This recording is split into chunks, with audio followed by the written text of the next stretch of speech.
ଯୌନ ନିର୍ଯାତନା ଅପରାଧରେ 10 ବର୍ଷ ଜେଲ୍ ଦଣ୍ଡ ପାଇଲେ ବୁଦ୍ଧଙ୍କ ଅବତାର ବୋଲି ବିଶ୍ୱାସ କରାଯାଉଥିବା ନେପାଳୀ ଯୁବକ। ଆସନ୍ତୁ ଜାଣିବା ଏହାର ସର୍ବିଶେଷ ଖବର ବିଷୟରେ।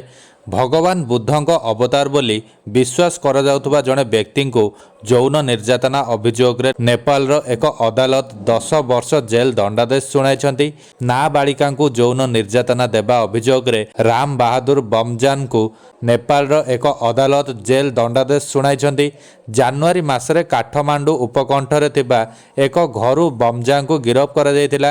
ଦକ୍ଷିଣ ନେପାଳର ସର୍ଲାହି ଜିଲ୍ଲା କୋର୍ଟର କୋର୍ଟ ଅଧିକାରୀ ସିକନ୍ଦର କାପର କହିଛନ୍ତି ଯେ ପୀଡ଼ିତାଙ୍କୁ କ୍ଷତିପୂରଣ ବାବଦରେ 3,750 ଆମେରିକୀୟ ଡଲାର ଦେବାକୁ ବିଚାରପତି 33 ବର୍ଷୀୟ ବମଜାନଙ୍କୁ ନିର୍ଦ୍ଦେଶ ଦେଇଛନ୍ତି। ଏହି ଦଣ୍ଡାଦେଶ ବିରୋଧରେ ସେ ହାଇକୋର୍ଟରେ ଆବେଦନ କରିବେ ବୋଲି ତାଙ୍କର ଓକିଲ ଦିଲ୍ଲୀପ କୁମାର ଝା କହିଛନ୍ତି। 2005 ମସିହାରେ ରାମ ବାହାଦୁର ବମଜା ସେତେବେଳେ ଚର୍ଚ୍ଚାକୁ ଆସିଥିଲେ ଯେତେବେଳେ ଜଣେ 15 ବର୍ଷର ବାଳକ 10 ମାସ ଧରି ଜଙ୍ଗଲରେ ଏକ ଗଛ ତଳେ ବସି ତପସ୍ୟା କରୁଛି ବୋଲି ଖବର ପ୍ରସାରିତ ହୋଇଥିଲା।